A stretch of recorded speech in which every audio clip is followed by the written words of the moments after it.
ਸੋ ਅੱਜ ਅਸੀਂ ਪ੍ਰਭੂ ਦੇ ਵਚਨ ਚੋਂ ਜਿਹੜੀ ਚੀਜ਼ ਸਿੱਖਣ ਜਾ ਰਹੇ ਹਾਂ, ਦੇਖਣ ਜਾ ਰਹੇ ਹਾਂ ਕਿ ਹੁਣ ਤੱਕ ਹਾਲੇ ਤੱਕ ਮੂਸਾ ਸਿਰਫ ਇਨਸਟਰਕਸ਼ਨਸ ਦੇ ਰਿਹਾ। ਹਾਂ, 9ਵੇਂ ਭਾਗ ਦੇ ਵਿੱਚ ਉਹਨਾਂ ਨੇ ਪਹਿਲੀ ਬਲੀ ਦੇਣੀ ਆ, ਉਹ ਅਸੀਂ ਇੱਕ ਪਾਸੇ ਹਾਲੇ ਰੱਖ ਦਿੰਦੇ ਹਾਂ। ਉਸ ਉਹਨਾਂ ਨੂੰ ਇਨਸਟਰਕਸ਼ਨਸ ਦੇ ਰਿਹਾ ਕਿ ਜਿਸ ਵੇਲੇ ਤੁਹਾਡੇ ਕੋਲੋਂ ਪਾਪ ਹੋ ਜਾਏ, ਜਿਸ ਵੇਲੇ ਪੁਰੋਹਿਤ ਪਾਪ ਦੇ ਵਿੱਚ ਹੋਵੇ, ਤਾਂ ਉਹ ਸਾਰਿਆਂ ਦੇ ਸਾਹਮਣੇ ਬਲੀ ਦੇਵੇ।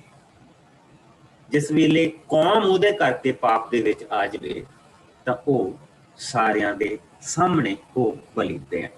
ਸੋ ਅੱਜ ਅਸੀਂ ਜਿਹੜੇ ਹਿੱਸੇ ਦੇਖਣ ਜਾ ਰਹੇ ਹਾਂ, ਅਸੀਂ ਦੇਖਣ ਜਾ ਰਹੇ ਹਾਂ ਕਿ ਕਿਸ ਤਰ੍ਹਾਂ ਪ੍ਰਭੂ ਦੇ ਪੁਰੋਹਿਤਾਂ ਨੇ ਪਾਪ ਕੀਤਾ ਔਰ ਬਹੁਤ ਅਜੀਬ ਕਿਸਮ ਦਾ ਉਹਨਾਂ ਨੇ ਪਾਪ ਕੀਤਾ ਔਰ ਪ੍ਰਭੂ ਨੇ ਉਹਨਾਂ ਨੂੰ ਉੱਥੇ ਸਜ਼ਾ ਦਿੱਤੀ। ਸੋ ਮੇਰੇ ਨਾਲ ਲੇਵੀਆਂ ਦਾ 10ਵਾਂ ਪਾਪ ਕੱਢੋ,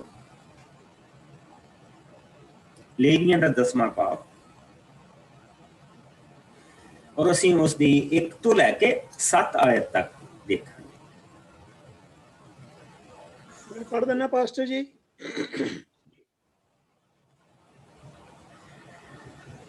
ਮੈਂ ਪੜ੍ਹ ਦਿੰਦਾ ਜੀ। ਗੋ ਅਹੈਡ। ਵਫਾ ਹੈਗਾ ਪੁਰਾਣੇ ਨੇਮ ਦਾ 151। ਨਦਾਬ ਅਤੇ ਅਬੀਹੋ ਦਾ ਪਾਪ। ਹरून ਨੇ ਦੋਹਾਂ ਪੁੱਤਰਾਂ ਨਦਾਬ ਅਤੇ ਅਬੀਹੋ ਨੇ ਆਪਣੇ ਆਪਣੇ ਧੂਪਦਾਨ ਲੈ ਕੇ ਉਹਨਾਂ ਵਿੱਚ ਅੱਗ ਪਾ ਕੇ ਉਸ ਉੱਤੇ ਧੂਪ ਪਾਈ ਅਤੇ ਉਹਨਾਂ ਵਿੱਚ ਅਪਵਿੱਤਰ ਧੂਪ ਪ੍ਰਭੂ ਸਾਹਮਣੇ ਚੜਾਈ। ਪਰ ਪ੍ਰਭੂ ਨੇ ਉਹਨਾਂ ਨੂੰ ਇਹ ਕਰਨ ਦੀ ਆਗਿਆ ਨਹੀਂ ਦਿੱਤੀ ਸੀ। ਇਸ ਲਈ ਅਚਾਨਕ ਵੇਦੀ ਤੋਂ ਅੱਗ ਦੀ ਲਾਟ ਉਹਨਾਂ ਤੇ ਆ ਪਈ ਅਤੇ ਉਹ ਪ੍ਰਭੂ ਦੇ ਸਾਹਮਣੇ ਹੀ ਮੌਤ ਦੇ ਮੂੰਹ ਵਿੱਚ ਚਲੇ ਗਏ। ਤਦ ਮੂਸਾ ਨੇ ਹरून ਨੂੰ ਕਿਹਾ, ਮੇਰੇ ਸਭ ਸੇਵਾ ਕਰਨ ਵਾਲੇ ਪਵਿੱਤਰਤਾ ਦਾ ਆਦਰ ਕਰਨ ਤਾਂ ਮੈਂ ਆਪਣਾ ਪ੍ਰਤਾਪ ਸਭ ਲੋਕਾਂ ਤੇ ਪ੍ਰਗਟ ਕਰਾਂਗਾ। ਪਰ ਹरून ਚੁੱਪ ਰਿਹਾ। ਤਦ ਮੂਸਾ ਨੇ ਹरून ਦੇ ਚਾਚੇ ਉਜੀਏਲ ਦੇ ਪੁੱਤਰਾਂ ਮੀਸਾਏਲ ਤੇ ਇਲਜ਼ਫਾਨ ਨੂੰ ਸੱਦ ਕੇ ਕਿਹਾ, ਆਓ ਨੇੜੇ ਆ ਕੇ ਆਪਣੇ ਭਰਾਵਾਂ ਦੀਆਂ ਲਾਸ਼ਾਂ ਨੂੰ ਪਵਿੱਤਰ ਥਾਂ ਵਿੱਚੋਂ ਬਾਹਰ ਕੱਢ ਕੇ ਡੇਰਿਆਂ ਤੋਂ ਬਾਹਰ ਲੈ ਜਾਵੋ। ਇਸ ਲਈ ਉਹ ਦੋਵੇਂ ਮੂਸਾ ਦੇ ਕਹੇ ਅਨੁਸਾਰ ਅੱਗੇ ਆਏ ਅਤੇ ਆਪਣੇ ਭਰਾਵਾਂ ਦੀਆਂ ਲਾਸ਼ਾਂ ਉਹਨਾਂ ਦੇ ਕੁੜਤਿਆਂ ਵਿੱਚ ਪਾ ਕੇ ਬਾਹਰ ਲੈ ਗਏ। ਫਿਰ ਮੂਸਾ ਨੇ ਹरून ਅਤੇ ਉਸ ਦੋਹਾਂ ਪੁੱਤਰਾਂ ਅਲ-ਅਜ਼ਾਰ ਤੇ ਈਥਾਮਾਰ ਨੂੰ ਕਿਹਾ, ਪ੍ਰਭੂ ਦੇ ਸਾਹਮਣੇ ਤੁਹਾਡੇ ਸਿਰ ਦਾ ਵਾਲ ਤੱਕ ਨੰਗਾ ਨਾ ਰਹੇ ਅਤੇ ਨਾ ਤੁਹਾਡਾ ਕੋਈ ਕੱਪੜਾ ਪਾਟਾ ਹੋਏ, ਨਹੀਂ ਤਾਂ ਤੁਸੀਂ ਵੀ ਆਪਣੀਆਂ ਜਾਨਾਂ ਤੋਂ ਹੱਥ ਧੋ ਸਕਦੇ ਹੋ। ਇਹ ਹੁਣ ਤੇ ਸਾਰੀ ਸੰਗਤ ਤੇ ਵੀ ਪ੍ਰਭੂ ਦਾ ਕ੍ਰੋਧ ਆ ਸਕਦਾ ਹੈ। ਹਾਂ, ਇਹਨਾਂ ਮੌਤਾਂ ਜੋ ਪ੍ਰਭੂ ਦੀ ਅੱਗ ਨਾਲ ਹੋਈਆਂ ਹਨ, ਇਹਨਾਂ ਦੇ ਹੀ ਲੋਕ ਸੋਗ ਕਰ ਸਕਦੇ ਹਨ। ਪਰ ਤੁਸੀਂ ਇਸ ਸਮੇਂ ਸੰਗਤ ਦੇ ਤੱਬੂ ਦੇ ਬੂਹੇ ਤੋਂ ਬਾਹਰ ਨਾ ਜਾਣਾ, ਨਹੀਂ ਤਾਂ ਤੁਸੀਂ ਵੀ ਮਰ ਸਕਦੇ ਹੋ, ਕਿਉਂਕਿ ਤੁਹਾਡੇ ਉੱਤੇ ਪ੍ਰਭੂ ਦਾ ਅਭਿਸ਼ੇਕ ਦਾ ਤੇਲ ਲੱਗਾ ਹੋਇਆ ਹੈ। ਇਸ ਲਈ ਉਹਨਾਂ ਸਭ ਕੁਝ ਮੂਸਾ ਦੇ ਕਹੇ ਅਨੁਸਾਰ ਕੀਤਾ। ਪੜ੍ਹੇ ਸੁਣੇ ਜਾਣ ਤੇ ਸਾਰਿਆਂ ਨੂੰ ਸ਼ੀਸ਼ ਬਰਕਤ ਮਿਲੇ। ਸੋ ਅਸੀਂ ਇਹ ਦੇਖਦੇ ਪਏ ਹਾਂ ਕਿ ਪ੍ਰਭੂ ਦੀ ਪਵਿੱਤਰਤਾ ਦੇ ਨਾਲ ਖਿਲਵਾੜ ਨਹੀਂ ਕੀਤਾ ਜਾ ਸਕਦਾ। ਹੁਣ ਉਹ ਇਜਿਪਟ ਵਿੱਚੋਂ ਆਏ ਆ, ਇਜਿਪਟ ਦੇ ਵਿੱਚ ਉਹਨਾਂ ਨੇ ਇਹ ਚੀਜ਼ਾਂ ਹੁੰਦੀਆਂ ਦੇਖੀਆਂ, ਸਾਰੇ ਹੀ ਧੂਪ ਚੜਾਉਂਦੇ ਪਏ ਆ, ਸਾਰੇ ਦੇ ਸਾਰੇ ਜਿੰਨੇ ਵੀ ਆਉਂਦੇ ਆ, ਉਹ ਕੋਈ ਕਿਸੇ ਚੀਜ਼ ਦੀ ਧੂਪ ਚੜਾਉਂਦਾ ਪਿਆ, ਕੋਈ ਕਿਸੇ ਚੀਜ਼ ਦੀ ਧੂਪ ਚੜਾਉਂਦਾ ਪਿਆ ਦੇਵਤਿਆਂ ਦੇ ਮੂਹਰੇ। ਔਰ ਖਾਸ ਕਰਕੇ ਜਿਸ ਵੇਲੇ ਉਹਨਾਂ ਦਾ ਬੇਸਿਕਲੀ ਹਰ ਮਹੀਨੇ ਦੇ ਵਿੱਚ ਇੱਕ ਦੇਵਤੇ ਦੀ ਜਸ਼ਨ ਮਨਾਉਂਦੇ ਸੀ, ਤਿਉਹਾਰ ਮਨਾਉਂਦੇ ਸੀ, ਤਾਂ ਉਹਦੇ ਵਿੱਚ ਇਹਨਾਂ ਨੂੰ ਵੀ ਖਾਣ ਪੀਣ ਨੂੰ ਮਿਲਦਾ ਸੀ ਔਰ ਇਹ ਸਭ ਕੁਛ ਉਹ ਹੁੰਦਾ ਦੇਖਦੇ ਸੀ, ਉਹਦੇ ਵਿੱਚ ਸ਼ਾਮਲ ਵੀ ਹੁੰਦੇ ਸੀ। ਸੋ ਉਹਨਾਂ ਨੇ ਸੋਚਿਆ ਕਿ ਕਿਉਂ ਨਾ ਜੇ ਸਾਡੇ ਜਿੱਦਾਂ ਸਾਡਾ ਬਾਪ ਜਾ ਕੇ ਚੜਾਉਂਦਾ ਪਿਆ ਤੇ ਇਹਦੀ ਨਾਲ ਲੋਕ ਜਿਸਲੇ ਦੇਖਣਗੇ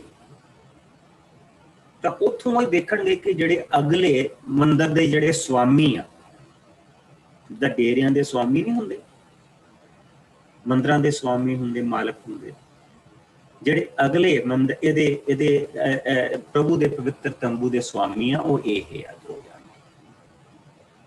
ਕਿ ਦੋ ਭਰਾ ਹੋਰ ਵੀ ਆ ਨਾ। ਸੋ ਉਹਨਾਂ ਨੇ ਦੋ ਗਲਤ ਕੰਮ ਕੀਤੇ। ਪਹਿਲੀ ਚੀਜ਼, ਹਾਰੂਨ ਦੇ ਦੋਹਾਂ ਪੁੱਤਰਾਂ ਨਾਦਾਬ ਅਤੇ ਅਬੀਹੂ ਨੇ ਆਪਣੇ ਧੂਫਦਾਨ ਲੈ ਕੇ ਉਹਨਾਂ ਦੇ ਵਿੱਚ ਅੱਗ ਪਾ ਕੇ ਉੱਤੇ ਧੂਫ ਪਾਈ ਅਤੇ ਉਹਨਾਂ ਨੇ ਅਪਵਿੱਤਰ ਧੂਫ ਪ੍ਰਭੂ ਦੇ ਸਾਹਮਣੇ ਚੜਾਈ। ਇੱਥੇ ਦੋ ਚੀਜ਼ਾਂ ਅਪਵਿੱਤਰ ਆ।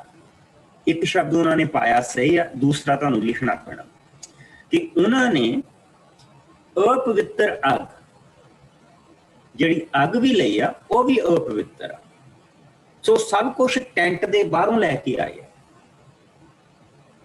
ਜਿਹੜਾ ਤੰਬੂ ਆ ਉਸ ਦੇ ਬਾਹਰੋਂ ਲੈ ਕੇ ਆਏ ਆ, ਔਰ ਜਿਹੜੀ ਧੂਫ ਆ ਉਹ ਵੀ ਆਪਣੀ ਮਰਜ਼ੀ ਦੇ ਨਾਲ ਲੈ ਕੇ ਆਏ। ਅਸੀਂ ਜਿਸ ਤਰ੍ਹਾਂ ਕਿ ਇਹ ਇੱਕ ਵਾਰੀ ਉਹੀ ਸੀਨ ਸਾਡੇ ਮੋਢੇ ਦੁਆਰਾ ਆ ਗਿਆ ਜਿਸ ਲਈ ਹਾਵਲ ਔਰ ਕਾਇਨ ਨੇ ਬਲੀਆਂ ਚੜਾਈਆਂ ਸੀ। ਔਰ ਉੱਥੇ ਅਗਰ ਅਸੀਂ ਵਾਪਸ ਜਾਈਏ ਉੱਥੇ ਅਸੀਂ ਦੇਖਾਂਗੇ ਇਸ ਚੀਜ਼ ਨੂੰ ਹੁੰਦਾ। ਮੇਰੇ ਨਾਲ ਉਤਪਤ ਦੇ ਵਿੱਚ ਆ ਜਾਓ, ਉਸਦਾ ਚੌਥਾ ਪਾਪ, ਔਰ ਅਸੀਂ ਇਸ ਦੇ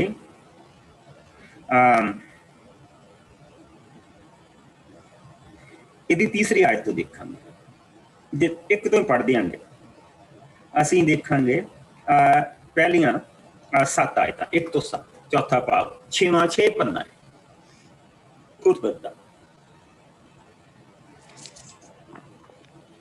ਕਾਇਨ ਅਤੇ ਹਾਵਲ। ਤਦ ਆਦਮ ਨੇ ਆਪਣੀ ਪਤਨੀ ਨਾਲ ਸੰਗ ਕੀਤਾ ਅਤੇ ਉਹ ਗਰਭਵਤੀ ਹੋਈ। ਉਸਨੇ ਇੱਕ ਪੁੱਤਰ ਨੂੰ ਜਨਮ ਦਿੱਤਾ। ਉਸਨੇ ਆਪਣੇ ਪੁੱਤਰ ਦੇ ਜਨਮ ਤੇ ਇਹ ਕਿਹਾ, ਪ੍ਰਭੂ ਦੇ ਵੱਲੋਂ ਮੈਨੂੰ ਇਹ ਪੁੱਤਰ ਦੀ ਦਾਤ ਮਿਲੀ ਹੈ। ਇਸ ਲਈ ਉਸਨੇ ਉਸਦਾ ਨਾਂ ਕਾਇਨ ਰੱਖਿਆ। ਹਵਾ ਨੇ ਇਸ ਦੇ ਪਿੱਛੋਂ ਇੱਕ ਹੋਰ ਪੁੱਤਰ ਨੂੰ ਜਨਮ ਦਿੱਤਾ ਜਿਸ ਦਾ ਨਾਂ ਉਸਨੇ ਹਾਵਲ ਰੱਖਿਆ। ਹਾਵਲ ਆਜੜੀ ਬਣ ਗਿਆ, ਪਰ ਕਾਇਨ ਖੇਤੀਬਾੜੀ ਕਰਨ ਲੱਗਾ।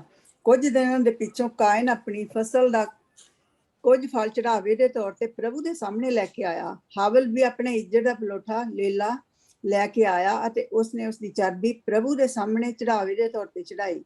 ਪ੍ਰਭੂ ਹਾਵਲ ਦੇ ਚੜਾਵੇ ਤੇ ਖੁਸ਼ ਹੋਇਆ, ਪਰ ਉਸਨੇ ਕਾਇਨ ਅਤੇ ਉਸਦੇ ਚੜਾਵੇ ਨੂੰ ਪਸੰਦ ਨਾ ਕੀਤਾ। ਇਸ ਤੇ ਕਾਇਨ ਬਹੁਤ ਕ੍ਰੋਧਿਤ ਹੋਇਆ ਤੇ ਉਸਦਾ ਮੂੰਹ ਉੱਤਰ ਗਿਆ। ਪ੍ਰਭੂ ਨੇ ਕਾਇਨ ਨੂੰ ਕਿਹਾ, ਤੂੰ ਕ੍ਰੋਧਿਤ ਕਿਉਂ ਹੈ?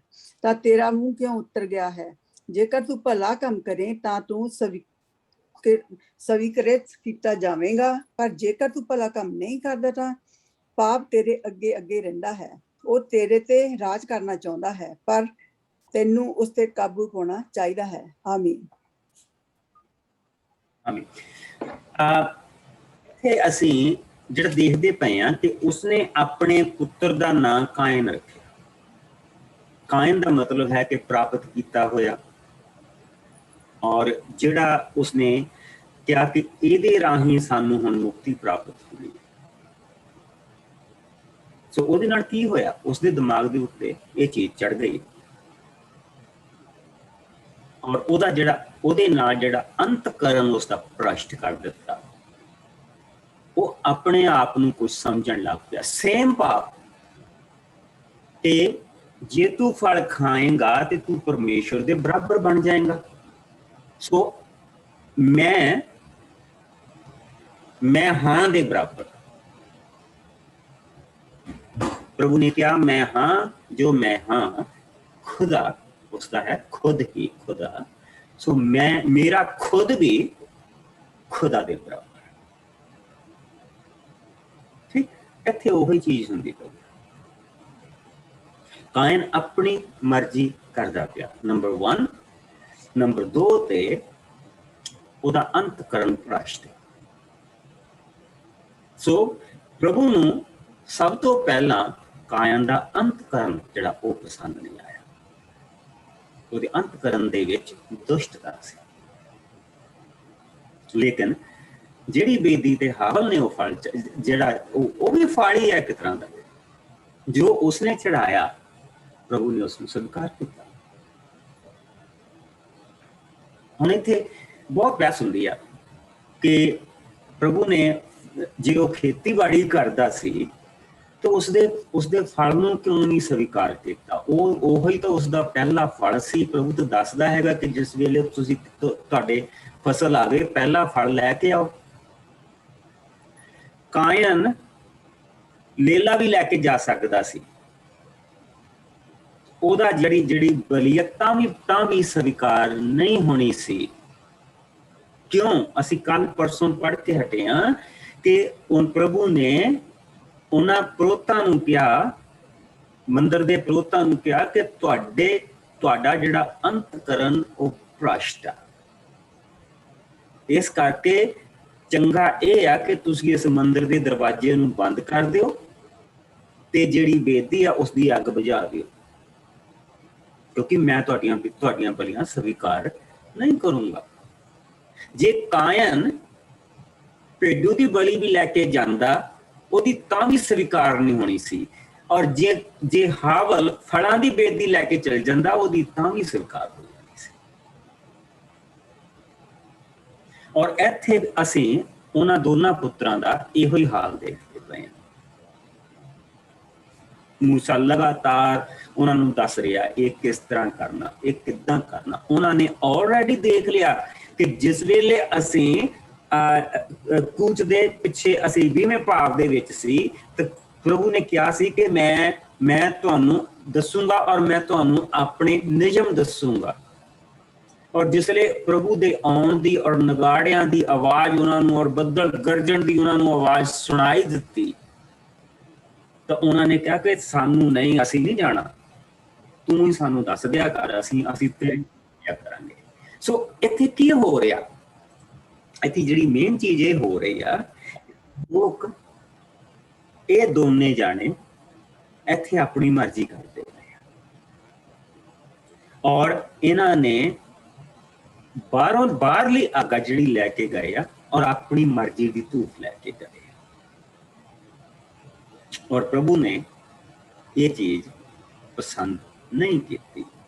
ਇਹ ਅਪਵਿੱਤਰ, ਉਸਨੇ ਆਪਣੇ ਘਰ ਨੂੰ ਅਪਵਿੱਤਰ ਨਹੀਂ ਹੋਣ ਦਿੱਤਾ। ਸੋ ਉਸ ਵੇਦੀ ਦੇ ਵਿੱਚੋਂ ਅੱਗ ਦੀ ਲਾਟ ਨਿਕਲੀ ਆ ਔਰ ਜਿਸ ਨੇ ਉਹਨਾਂ ਦੋਨਾਂ ਨੂੰ ਉੱਥੇ ਖਤਮ ਕਰ ਦਿੱਤਾ। ਔਰ ਦੇਖੋ ਇੱਥੇ ਹੁਣ ਇੱਕ ਚੀਜ਼ ਬੜੀ ਧਿਆਨ ਦੇ ਨਾਲ ਦੇਖਣ ਵਾਲੀ ਕੀ ਜਿਹੜੀ ਉਹ ਇੱਥੇ ਆਉਂਦੀ ਪਈ। ਕਹਿੰਦੇ ਤਦ ਮੂਸਾ ਨੇ, ਤੀਜੀ ਆਇਤ ਦੇਖੋ, ਤਦ ਮੂਸਾ ਨੇ ਹਾਰੂਨ ਨੂੰ ਕਿਹਾ ਮੇਰੇ ਸਭ ਸੇਵਾ ਕਰਨ ਵਾਲੇ ਪਵਿੱਤਰਤਾ ਦਾ ਆਦਰ ਕਰਨ, ਮੇਰੀ ਪਵਿੱਤਰਤਾ ਦਾ ਆਦਰ ਕਰਨ, ਤਾਂ ਮੈਂ ਆਪਣਾ ਪ੍ਰਤਾਪ ਸਭ ਲੋਕਾਂ ਤੇ ਪ੍ਰਗਟ ਕਰਾਂਗਾ। ਇਹ ਮੇਨ ਚੀਜ਼ ਆ। ਇਹ ਜਿਹੜਾ ਅਪਵਿੱਤਰ ਉਹਨਾਂ ਨੇ ਕੰਮ ਕੀਤਾ ਔਰ ਇਹ ਜਿਹੜਾ ਉਹਨਾਂ ਨੇ ਆਪਣੀ ਮਰਜ਼ੀ ਦੇ ਨਾਲ ਕੀਤਾ ਔਰ ਆਪਣੇ ਆਪ ਨੂੰ ਕੁਛ ਦਿਖਾਉਣ ਦੇ ਲਈ ਕੀਤਾ, ਇਹ ਸਾਰੀਆਂ ਚੀਜ਼ਾਂ ਮੇਰੇ ਨਾਮ ਨੂੰ ਅਪਵਿੱਤਰ ਕਰਦੀਆਂ। ਮੈਂ ਕੋਈ ਪੱਥਰ ਦੀ ਮੂਰਤ ਨਹੀਂ, ਮੈਂ ਜਿਉਂਦਾ ਪਰਮੇਸ਼ਵਰ ਹਾਂ। ਔਰ ਜਦ ਤੁਸੀਂ ਮੇਰੀ ਹਜ਼ੂਰੀ ਦੇ ਵਿੱਚ ਆਉਨੇ ਆ ਤੇ ਪੂਰੀ ਪਵਿੱਤਰਤਾ ਦਾ ਧਿਆਨ ਰੱਖੋ। ਸੋ ਕੀ ਕਹਿੰਦਾ ਪਿਆ? ਮੇਰੇ ਸੇਵਾ ਕਰਨ ਵਾਲੇ ਪਵਿੱਤਰਤਾ ਦਾ ਆਦਰ ਕਰਨ, ਤਾਂ ਮੈਂ ਆਪਣਾ ਪ੍ਰਤਾਪ ਸਭ ਲੋਕਾਂ ਤੇ ਪ੍ਰਗਟ ਕਰਾਂਗਾ। ਤੇ ਜੇ ਉਹ ਇਹ ਚੀਜ਼ ਚਾਹੁੰਦੇ ਆ, ਜੇ ਉਹ ਚਾਹੁੰਦੇ ਆ ਕਿ ਮੇਰਾ ਪ੍ਰਤਾਪ ਮੇਰੀ ਮਹਿਮਾ ਦੇ ਵਿੱਚੋਂ ਕੁਛ ਲੈ ਕੇ ਆਉਣ, ਉਹਨਾਂ ਨੇ ਮੂਸਾ ਦੇ ਚਿਹਰੇ ਤੇ ਪ੍ਰਭੂ ਦੀ ਮਹਿਮਾ ਦੇਖੀ ਆ ਕਿ ਮੇਰੀ ਮਹਿਮਾ ਦੇ ਵਿੱਚ ਉਹ ਕੁਛ ਲੈ ਕੇ ਆਉਣ, ਜਿੰਨਾ ਉਹਨਾਂ ਦਾ ਭਾਂਡਾ ਉਹਨੂੰ ਭਰ ਕੇ ਆਉਣ, ਤਾਂ ਪਵਿੱਤਰਤਾ ਦਾ ਧਿਆਨ ਰੱਖਣਾ ਪਏਗਾ। ਔਰ ਇੱਥੇ ਦੇਖੋ ਮੇਨ ਚੀਜ਼ ਕੀ ਆ, ਪਰ ਹਾਰੂਨ ਚੁੱਪ ਰਿਹਾ।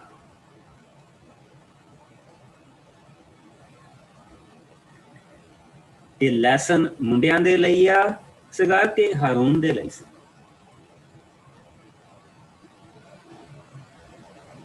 ਇਹ ਲੈਸਨ ਹਾਰੂਨ ਦੇ ਲਈ ਸੀ, ਕਿਉਂਕਿ ਹਾਰੂਨ ਇੱਕ ਵਾਰੀ ਪਹਿਲਾਂ ਬਚ ਚੁੱਕਾ। ਚੇਤਾ ਬੱਚਾ ਕਿਹਨੇ ਬਣਾਇਆ ਸੀ? ਹਾਰੂਨ ਨੇ ਬੱਚਾ ਬਣਾ ਕੇ ਦਿੱਤਾ ਸੀ ਨਾ। ਸੋ ਹਾਰੂਨ ਇਸ ਚੀਜ਼ ਨੂੰ ਸਮਝਦਾ ਨਹੀਂ ਪਿਆ। ਪਰ ਉਹ ਔਖੇ ਲੈਸਨ ਦੇ ਨਾਲ ਹੀ ਉਹਨੇ ਸਮਝਣਾ ਸੀ। ਹੁਣ ਪਵਿੱਤਰ ਜਗ੍ਹਾ ਦੇ ਉੱਤੇ 2 ਲੋਥਾਂ ਪਈਆਂ। ਪੁਰੋਹਿਤਾਂ ਦੇ ਕਰਕੇ ਪਵਿੱਤਰ ਤੰਬੂ ਔਰ ਸਾਰੀਆਂ ਚੀਜ਼ਾਂ ਜਿਹੜੀਆਂ ਉੱਥੇ ਦੀਆਂ ਉਹ ਸਭ ਪਵਿੱਤਰ ਹੋ ਗਈਆਂ। ਔਰ ਹੁਣ ਉਹਨਾਂ ਨੂੰ ਦੁਆਰਾ ਪਵਿੱਤਰ ਕੀਤਾ ਜਾਏਗਾ। ਸੋ ਆਓ ਹੁਣ ਅਸੀਂ 16ਵੇਂ ਚੈਪਟਰ ਦੇ ਵਿੱਚ ਚੱਲੀਏ। ਇਹ ਸਾਨੂੰ ਜਿੱਦਾਂ ਕਿ ਜਿਹੜੀਆਂ ਅਗਲੀਆਂ ਪੋਥੀਆਂ ਇਦਾਂ ਹੀ ਪੜ੍ਹਨੀਆਂ ਪੈਣੀਆਂ, ਕਿਉਂਕਿ ਇਹਨਾਂ ਦੇ ਸੈੱਟ ਬਣੇ ਹੋਣ। ਫਿਰ ਸਾਨੂੰ ਏਦਾਂ ਥੋੜਾ ਜਿਹਾ ਪਿੱਛੋਂ, ਥੋੜਾ ਜਿਹਾ ਗੱਭਿਓਂ, ਥੋੜਾ ਜਿਹਾ ਸਾਈਡ ਤੋਂ ਏਦਾਂ ਪੜ੍ਹਨਾ ਪੈਣਾ। ਸੋ ਆਓ ਹੁਣ ਆਪਾਂ 16ਵੇਂ ਦੇ ਵਿੱਚ ਚੱਲੀਏ। ਔਰ ਹੁਣ ਚੇਤਾ ਪ੍ਰਭੂ ਨੇ ਕਿਹਾ ਸੀ ਜਦੋਂ ਪੁਰੋਹਿਤ ਪਾਪ ਕਰੇ, ਅਸੀਂ ਜਿੱਦਾਂ 6ਵੇਂ ਭਾਵ ਦੇ ਵਿੱਚ ਪੜ੍ਹਿਆ ਸੀ, ਜਦੋਂ ਕੋਈ ਨਹੀਂ ਸੌਰੀ ਮੈਂ ਕਿਹਾ 6ਵੇਂ ਚੌਥੇ ਵਿੱਚ ਪੜ੍ਹਿਆ ਸੀ। ਹਾਂ, ਚੌਥੇ ਦੇ ਵਿੱਚ ਪੜ੍ਹਿਆ ਸੀ। ਸੋ ਚੌਥਾ ਭਾਵ, 10ਵਾਂ ਭਾਵ, ਚੌਥੇ ਭਾਵ ਦੇ ਵਿੱਚ ਦੱਸਿਆ ਗਿਆ ਸੀ ਕੀ ਕਰਨਾ ਕੀ ਨਹੀਂ ਕਰਨਾ।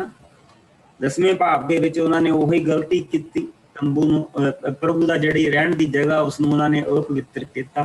ਹੁਣ 16ਵੇਂ ਭਾਵ ਦੇ ਵਿੱਚ ਦੁਆਰਾ ਪਵਿੱਤਰ ਕੀਤੀ ਜਾਏਗੀ ਔਰ ਸਾਰੀ ਕੌਮ ਇਸ ਦੇ ਵਿੱਚ ਸ਼ਾਮਲ ਹੋਏਗੀ। ਸਾਰੀ ਕੌਮ ਇਸ ਦੇ ਵਿੱਚ ਸ਼ਾਮਲ ਹੋਏਗੀ। ਇੱਕ ਹੀ ਆ, ਉਹਨਾਂ ਨੇ ਕਿਸੇ ਚੀਜ਼ ਜਿਹੜੀ ਕੋਈ ਜਿੱਦਾਂ ਕਿ ਜਿਹੜਾ ਇਬਰਾਨੀ ਦਾ ਜਿਹੜਾ ਅਕਸ਼ਰ ਆ ਉਹ ਕਹਿੰਦਾ ਸਟਰੇਂਜ, ਇੱਕ ਵੱਖਰੇ ਕਿਸਮ ਦੀ ਆਗੋ ਲੈ ਕੇ ਗਏ। ਔਰ ਇੱਕ ਸਟਰੇਂਜ, ਫਿਰ ਉਹ ਧੂਫ ਦੇ ਲਈ ਫਿਰ ਇਹ ਹੋਇਆ ਸਟਰੇਂਜ ਇਨਸੈਂਸ, ਇੱਕ ਵੱਖਰੇ ਹੀ ਤਰ੍ਹਾਂ ਦੀ ਉਹ ਸੁਗੰਧ ਲੈ ਕੇ ਗਏ ਜੋ ਅਪਵਿੱਤਰ ਸੀ।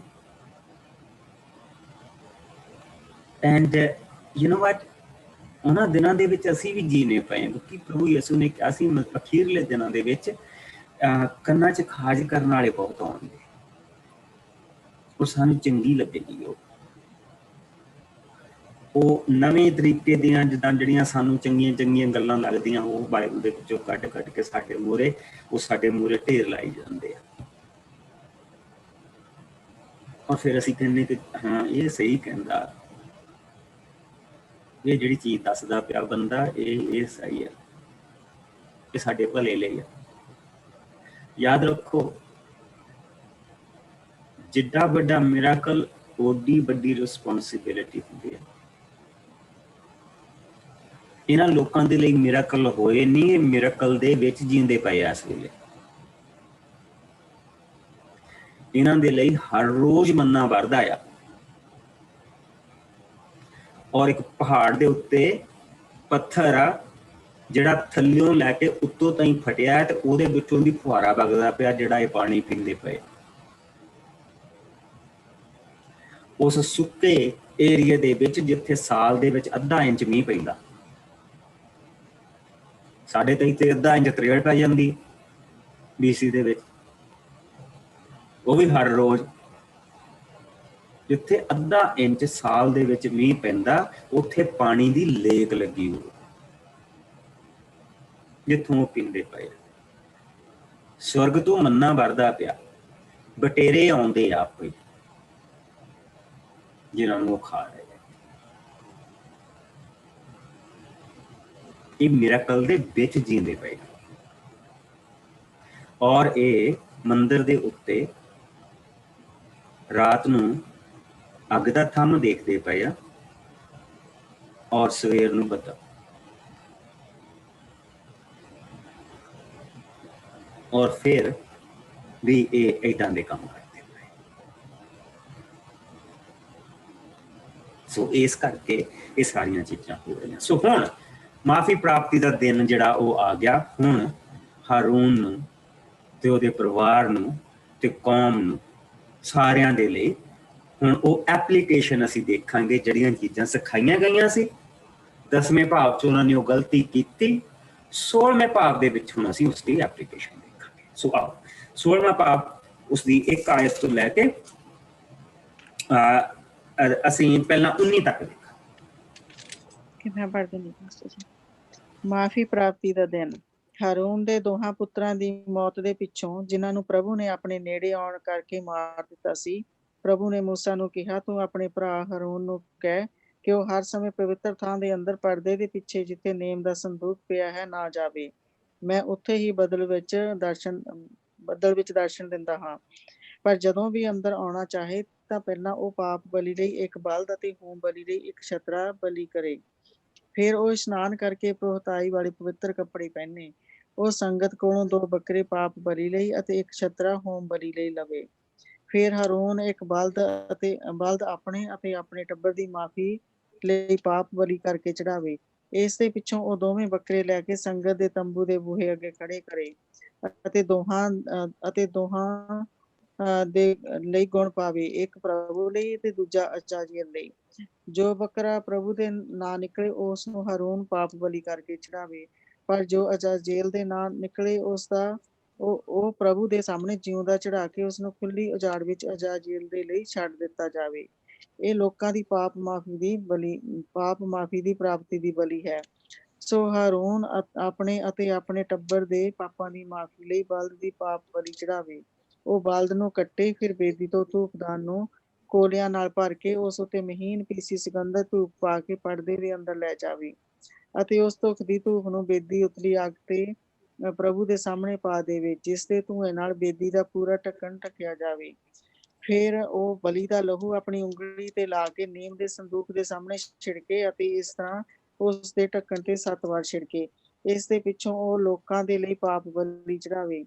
ਉਹ ਉਹਨਾਂ ਦੇ ਲਿਆਂਦੇ ਪਾਪ ਬਲੀ ਦੇ ਬੱਕਰੇ ਨੂੰ ਕੱਟ ਕੇ ਬਲਦ ਦੇ ਲਹੂ ਵਾਂਗ ਉਸ ਦੇ ਲਹੂ ਨੂੰ ਨੀਮ ਦੇ ਸੰਦੂਕ ਸਾਹਮਣੇ ਅਤੇ ਉਸ ਦੇ ਢੱਕਣ ਤੇ ਛਿੜਕੇ।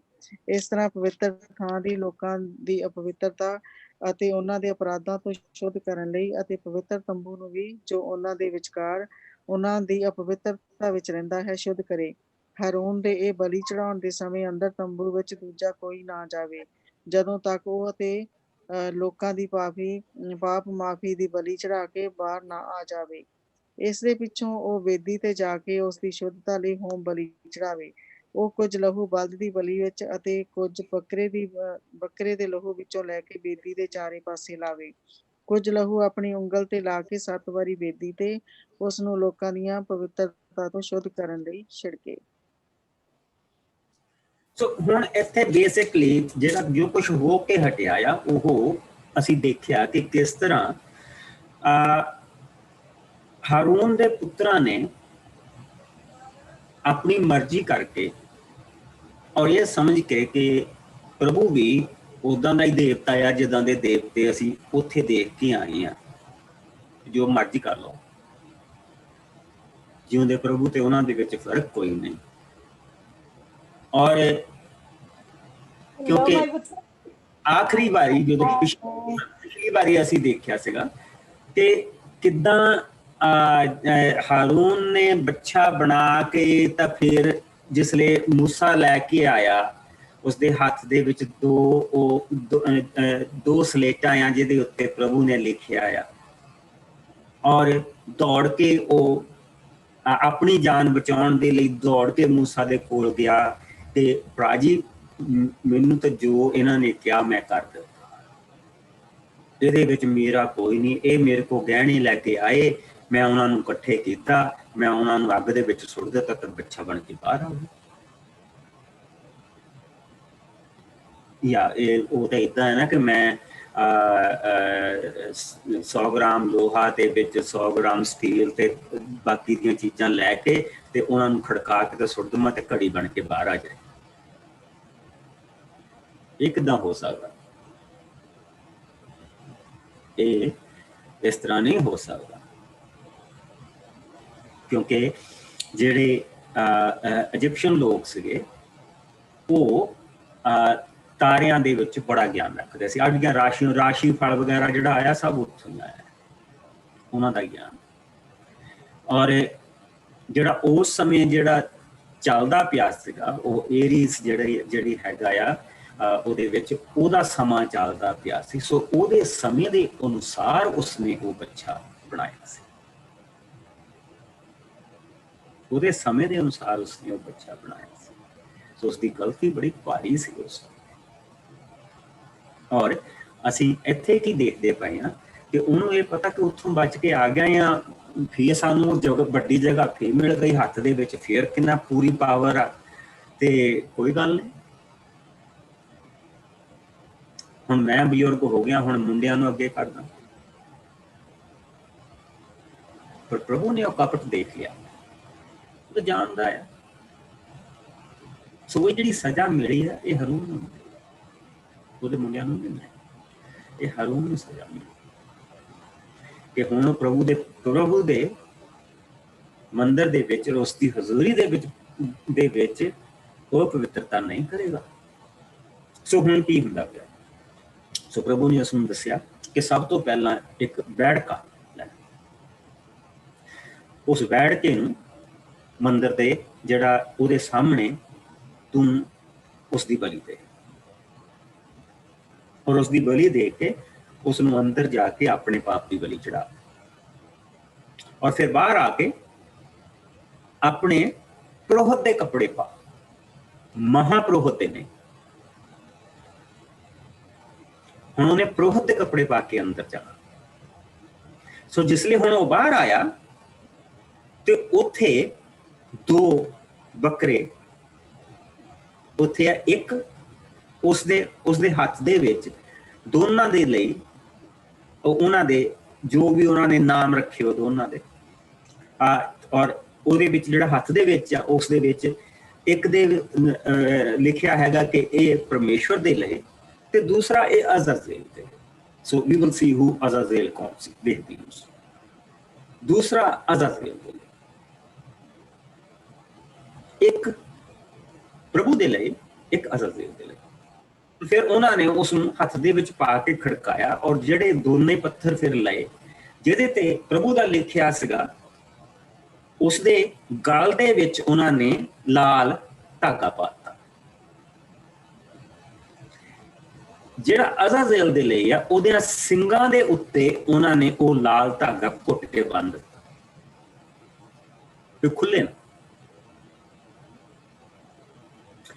ਜਿਹੜਾ ਪ੍ਰਭੂ ਦੇ ਲਈ ਬੱਕਰਾ ਆ, ਉਹ ਲੋਕਾਂ ਦੇ ਪਾਪਾਂ ਦੀ ਮਾਫੀ ਦੇ ਲਈ ਉਹ ਚੜਾਇਆ ਗਿਆ। ਸੋ ਉਹਦੀ ਮੌਤ ਹੋ ਗਈ, ਉਹਦੀ ਬਲੀ ਚੜ ਗਈ, ਔਰ ਉਹਦੀ ਬਲੀ ਜਿਸ ਤਰ੍ਹਾਂ ਅਸੀਂ ਸਾਰਾ ਕੁਝ ਦੇਖ ਕੇ ਆਏ ਹਾਂ ਕਿ ਉਸਨੇ ਪਾਪਾਂ ਦੀ ਬਲੀ ਦੇ ਲਈ ਆਪਣੇ ਲਈ ਬਲਦ ਚੜਾਇਆ, ਉਹਨਾਂ ਦੇ ਲਈ ਬੱਕਰਾ, ਇੱਕ ਬੱਕਰਾ ਜਿਹੜਾ ਹੈਗਾ ਪ੍ਰਭੂ ਦੇ ਲਈ ਚੜਾਇਆ, ਔਰ ਲੋਕਾਂ ਦੇ ਲਈ, ਸਾਰੇ ਲੋਕਾਂ ਦੇ ਲਈ, ਆਪਣੇ ਲਈ ਉਸਨੇ ਬੈਠਕਾ ਚੜਾਇਆ, ਸਾਰੇ ਲੋਕਾਂ ਦੇ ਲਈ ਉਸਨੇ ਬੱਕਰਾ ਚੜਾਇਆ। So it's not about the size, ਇਹ ਉਹਦੇ ਕੰਮਾਂ ਦੇ ਕਰਕੇ ਆ। ਕਿਉਂਕਿ ਜਿੰਨੀ ਵਾਰੀ ਵੀ ਪ੍ਰੋਹਤ ਬੈਠ ਕੇ ਦੀ ਬਲੀ ਦਿੰਦਾ ਸੀ ਤਾਂ ਉਸਨੂੰ ਚੇਤਾ ਹੁੰਦਾ ਸੀ, ਤੇ ਹਾਰੂਨ ਨੂੰ ਚੇਤਾ ਹੁੰਦਾ ਸੀ ਕਿ ਮੈਂ ਬਲਦ ਬਣਾ ਕੇ, ਮੈਂ ਇਹਨਾਂ ਨੂੰ ਉਹ ਬੱਚਾ ਬਣਾ ਕੇ ਦਿੱਤਾ ਸੀ। ਔਰ ਉਸ ਤੋਂ ਬਾਅਦ ਉਹਦੇ ਪੁੱਤਰ, ਔਰ ਉਹਦੇ ਪੁੱਤਰ, ਔਰ ਉਹਦੇ ਪੁੱਤਰ, ਔਰ ਉਹਦੇ ਪੁੱਤਰ, ਔਰ ਅੱਜ ਅਸੀਂ ਵੀਡੀਓ ਦੇ ਵਿੱਚ ਦੇਖਿਆ ਕਿ ਉਹ ਦੱਸਦੇ ਪਏ ਆ ਕਿ ਮੈਂ ਕੋਹਨ, ਔਰ ਮੇਰਾ ਕੋਹਨ ਹੁੰਦਾ ਹੈਗਾ ਪ੍ਰੋਹਤ, ਮੈਂ ਕੋਹਨ, ਮੇਰਾ ਬਾਪ ਕੋਹਨ ਸੀ, ਮੇਰਾ ਦਾਦਾ ਕੋਹਨ ਸੀ, ਉਹਦਾ ਦਾਦਾ ਵੀ ਕੋਹਨ ਸੀ, ਉਹਦਾ ਦਾਦਾ ਵੀ ਕੋਹਨ ਸੀ, ਤਾਂ ਉਹਦਾ ਦਾਦਾ ਵੀ ਕੋਹਨ ਸੀ। ਅਸੀਂ ਲੀਵਾਈ ਦੇ ਖਾਨਦਾਨ ਚੋਂ, ਔਰ ਅਸੀਂ ਹਾਰੂਨ ਦੇ ਖਾਨਦਾਨ ਚੋਂ। ਔਰ ਇਸ ਵੇਲੇ ਉਹਨਾਂ ਨੇ ਪ੍ਰੋਹਤਾਂ ਦੇ ਲਈ ਇੱਕ ਕਾਲਜ ਸ਼ੁਰੂ ਕੀਤਾ, ਜਿੱਥੇ ਪ੍ਰੋਹਤਾਂ ਨੂੰ ਹੁਣ ਸਿਖਾਇਆ ਜਾਂਦਾ। ਨੈਕਸਟ ਜਨਰੇਸ਼ਨ ਦੇ ਪ੍ਰੋਹਤ ਜਿਸ ਲਈ ਮੰਦਿਰ ਤੀਸਰਾ ਬਣਨਾ ਆ, ਉਹ ਪ੍ਰੋਹਤਾਂ ਦੀ ਤਿਆਰੀ ਕੀਤੀ ਜਾ ਰਹੀ। ਆਲਮੋਸਟ $500,000 ਲਾ ਕੇ ਉਹਨਾਂ ਨੇ ਯੂਨੀਵਰਸਿਟੀ ਬਣਾਈ ਆ, ਉਹ ਜਿੱਥੇ ਉਹਨਾਂ ਦੀ ਤਿਆਰੀ ਕੀਤੀ ਜਾ ਰਹੀ ਹੈ, ਔਰ ਸਾਰੀਆਂ ਮੰਦਿਰ ਦੀਆਂ ਚੀਜ਼ਾਂ ਦੀ ਤਿਆਰੀ ਕੀਤੀ ਜਾ ਰਹੀ ਹੈ। Everything is basically getting ready, ਪੱਥਰਾਂ ਸਮੇਤ।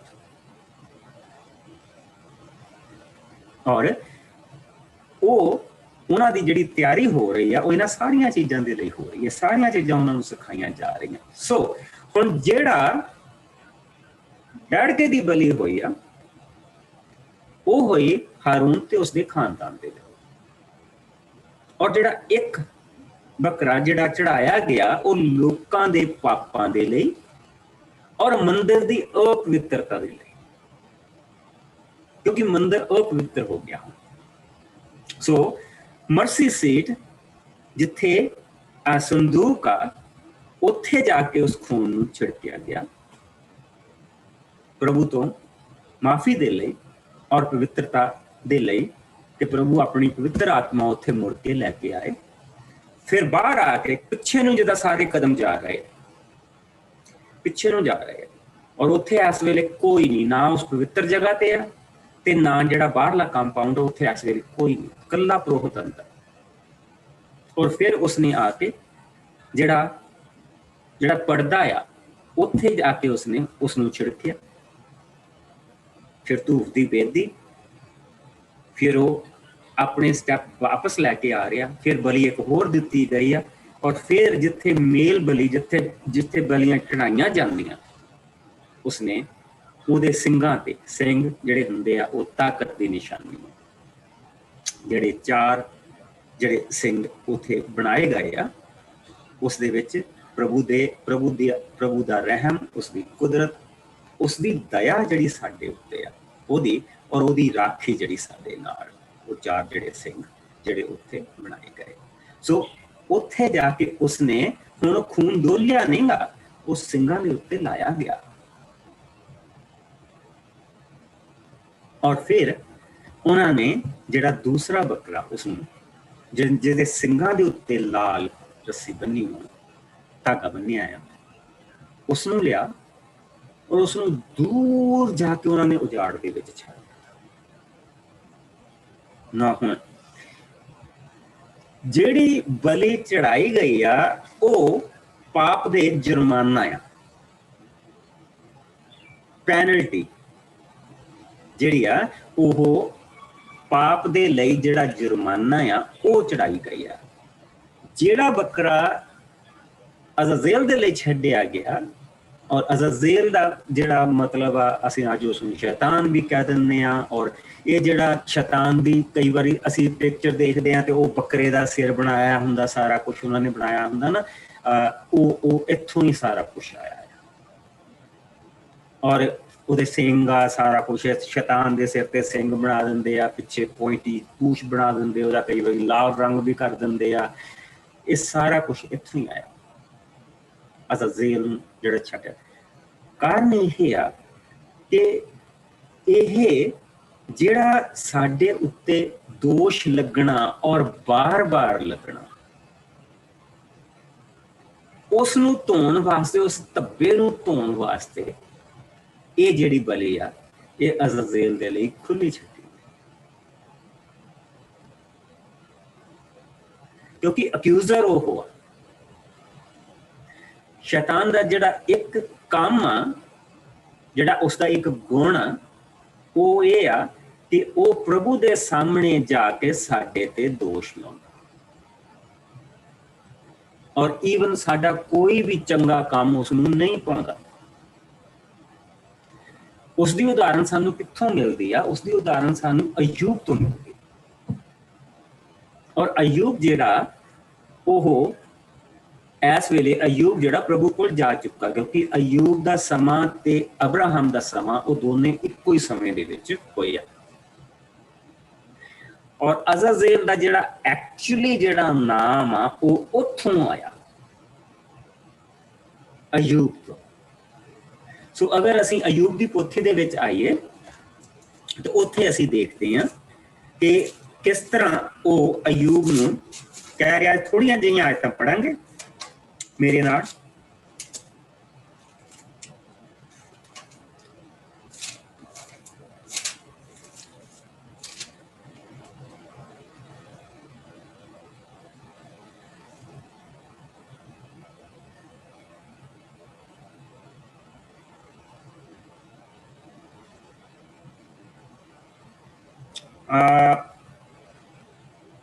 ਆਓ ਅਸੀਂ ਇਸ ਦੀ 6ਵੀਂ ਆਇਤ ਦੇ ਵਿੱਚ ਪਹਿਲਾਂ ਤਾਂ ਇਹੋ ਹੀ ਦੱਸਿਆ ਗਿਆ ਕਿ ਅਯੂਬ ਦੇ ਕੋਲ 3000 ਊਂਠ ਸੀ ਤੇ ਇੰਨੀਆਂ ਭੇਡਾਂ ਸੀ ਤੇ ਇੰਨਾ 500 ਜੋੜੀ ਬਲਦ ਸੀ ਤੇ ਸਾਰਾ ਕੁਝ ਸੀ। ਔਰ ਉਹ ਪ੍ਰਭੂ ਦੇ ਅੱਗੇ ਹਮੇਸ਼ਾ ਜਿਹੜੀ ਸੀ ਉਹ ਹਰ ਰੋਜ਼ ਬਲੀ ਚੜਾਉਂਦਾ ਸੀ। ਔਰ ਉਹਦੇ ਧੀਆਂ ਪੁੱਤਰ ਜਿਸਲੇ ਇਕੱਠੇ ਹੁੰਦੇ ਸੀ ਤਾਂ ਉਹ ਇਹ ਸੋਚ ਕੇ ਕਿ ਕਿਸੇ ਨੇ ਅਣਜਾਣੇ ਵਿੱਚ ਪਾਪ ਨਾ ਕਰ ਦਿੱਤਾ ਹੋਵੇ, ਅਣਜਾਣੇ ਦੇ ਵਿੱਚ ਪ੍ਰਭੂ ਦੇ ਖਿਲਾਫ ਕੁਛ ਨਾ ਕਹਿਤਾ ਹੋਵੇ, ਉਹ ਉਸਦੇ ਲਈ ਵੀ ਬਲੀ ਦਿੰਦਾ ਸੀ। ਲੇਕਿਨ ਹੁਣ ਪ੍ਰਭੂ ਦੇ ਸਾਹਮਣੇ, ਪ੍ਰਭੂ ਦੀ ਹਜ਼ੂਰੀ ਦੇ ਵਿੱਚ ਉਸਦੇ ਸਾਰੇ ਫਰਿਸ਼ਤੇ ਇਕੱਠੇ ਹੋਏ, ਸਾਰੇ ਫਰਿਸ਼ਤੇ ਪ੍ਰਭੂ ਦੀ ਹਜ਼ੂਰੀ ਦੇ ਵਿੱਚ ਇਕੱਠੇ ਹੋਏ। ਤੋ ਆਓ 6 ਆਇਤ ਤੋਂ ਲੈ ਕੇ ਅਸੀਂ 12 ਆਇਤ ਤੱਕ ਦੇਖਾਂਗੇ। ਪੰਨਾ ਹੈ 767। ਮੈਂ ਪੜ੍ਹਦੀ ਨਹੀਂ ਬਸ। ਕੀ ਇਹ ਚੀਜ਼ ਬਿਨਾਂ ਲੂਣ ਦੇ ਖਾਧੀ ਜਾਂਦੀ ਹੈ, ਜਾਂ ਕਿ ਅੰਡੇ ਦੀ ਸਫੇਦੀ ਦਾ ਕੋਈ ਸਵਾਦ ਹੁੰਦਾ ਹੈ? ਇਹੋ ਜਿਹੇ ਭੋਜਨ ਨੂੰ ਹੱਥ ਲਾਉਣ ਨੂੰ ਜੀ ਨਹੀਂ ਕਰਦਾ। ਅਯੂਬ ਦਾ 767 ਪੰਨਾ ਪਹਿਲਾ ਭਾਵ, ਪਹਿਲਾ, ਹਾਂਜੀ ਪਹਿਲਾ ਭਾਵ ਉਸ ਦੀਆਂ ਮੈਂ ਉਹਦੀ 6 ਆਇਤ ਤੋਂ ਲੈ ਕੇ ਅਸੀਂ ਉਸਦੀ 12 ਆਇਤ ਤੱਕ ਬਸ ਦੇਖਾਂ। ਇੱਕ ਠਹਿਰਾਏ ਹੋਏ ਦਿਨ ਜਦੋਂ ਦੇਵੀ ਪੁੱਤਰ ਪ੍ਰਭੂ ਦੇ ਸਾਹਮਣੇ ਹਾਜ਼ਰ ਹੋਏ ਤਾਂ ਉਹਨਾਂ ਦੇ ਨਾਲ ਸ਼ੈਤਾਨ ਵੀ ਆਇਆ। ਉਸ ਸਮੇਂ ਪ੍ਰਭੂ ਨੇ ਸ਼ੈਤਾਨ ਨੂੰ ਪੁੱਛਿਆ, ਤੂੰ ਕਿੱਥੋਂ ਆਇਆ ਹੈ? ਸ਼ੈਤਾਨ ਨੇ ਉੱਤਰ ਦਿੱਤਾ, ਮੈਂ ਧਰਤੀ ਉੱਤੇ ਇੱਧਰ ਉੱਧਰ ਘੁੰਮ ਫਿਰ ਕੇ ਆ ਰਿਹਾ ਹਾਂ। ਪ੍ਰਭੂ ਨੇ ਉਸ ਤੋਂ ਪੁੱਛਿਆ, ਕੀ ਤੂੰ ਮੇਰੇ ਦਾਸ ਅਯੂਬ ਨੂੰ ਦੇਖਿਆ ਹੈ? ਉਸ ਵਰਗਾ ਧਰਤੀ ਉੱਤੇ ਕੋਈ ਦੂਜਾ ਮਨੁੱਖ ਨਹੀਂ ਹੈ। ਉਹ ਇੱਕ ਭਲਾ ਅਤੇ ਨਿਸ਼ਕਲੰਕ ਆਦਮੀ ਹੈ। ਉਹ ਪਰਮੇਸ਼ਰ ਦਾ ਡਰ ਰੱਖਦਾ ਹੈ ਅਤੇ ਬੁਰਾਈ ਤੋਂ ਹਰ ਸਮੇਂ ਦੂਰ ਰਹਿੰਦਾ ਹੈ। ਸ਼ੈਤਾਨ ਨੇ ਉੱਤਰ ਦਿੱਤਾ, ਅਯੂਬ ਮੁਫਤ ਵਿੱਚ ਹੀ ਤੇਰੇ ਤੋਂ ਡਰਦਾ ਨਹੀਂ ਹੈ। ਤੂੰ ਉਸਨੂੰ, ਉਸਦੇ ਟੱਬਰ ਨੂੰ, ਉਸਦੀ ਹਰ ਚੀਜ਼ ਨੂੰ ਹਰ ਪਾਸਿਓਂ ਸੁਰੱਖਿਅਤ ਰੱਖਿਆ ਹੈ। ਤੂੰ ਉਸਦੇ ਹੱਥਾਂ ਦੇ ਹਰ ਕੰਮ ਨੂੰ ਅਸੀਸ ਦਿੱਤੀ ਹੈ ਅਤੇ ਉਸਦੇ ਮਾਲ ਡੰਗਰ ਦੇ ਨਾਲ ਸਾਰਾ ਦੇਸ਼ ਭਰ ਗਿਆ ਹੈ। ਜੇਕਰ ਤੂੰ ਥੋੜੇ ਸਮੇਂ ਲਈ ਆਪਣੀ ਅਸੀਸ ਤੇ ਸੁਰੱਖਿਆ ਵਾਲਾ ਹੱਥ ਉਸ ਤੋਂ ਦੂਰ ਕਰ ਲਵੇਂ ਤਾਂ ਉਹ ਤੇਰੇ ਮੂੰਹ ਉੱਤੇ ਤੇਰੀ ਨਿੰਦਾ ਕਰੇਗਾ। ਪ੍ਰਭੂ ਨੇ ਸ਼ੈਤਾਨ ਨੂੰ ਕਿਹਾ, ਠੀਕ ਹੈ, ਜੋ ਕੁਝ ਅਯੂਬ ਦਾ ਹੈ ਤੇਰੇ ਹੱਥ ਵਿੱਚ ਹੈ, ਪਰ ਤੂੰ ਉਸ ਨੂੰ ਕੁਝ ਨਹੀਂ ਕਹੇਗਾ। ਤਦ ਸ਼ੈਤਾਨ ਪ੍ਰਭੂ ਦੇ ਸਾਹਮਣੇੋਂ ਚਲਾ ਗਿਆ। ਅਸੀਂ ਇੱਥੇ ਦੇਖਦੇ ਪਏ ਹਾਂ ਕਿ ਇੰਨੇ ਉਹ ਸਾਰੇ ਕੰਮ ਕਰਦਾ ਪਿਆ, ਉਹ ਆਪਣੇ ਬੱਚਿਆਂ ਦੇ ਲਈ ਵੀ ਬਲੀ ਦਿੰਦਾ ਪਿਆ, ਆਪਣੇ ਬੱਚਿਆਂ ਨੂੰ ਪ੍ਰਭੂ ਦੇ ਰਸਤੇ ਦੇ ਉੱਤੇ ਰੱਖਦਾ ਪਿਆ, ਹਰ ਚੀਜ਼ ਉਹ ਠੀਕ ਕਰਦਾ ਪਿਆ।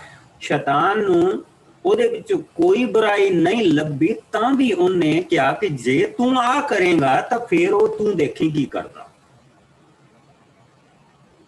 ਸੋ ਉਹ ਕੀ ਕਰਦਾ ਪਿਆ?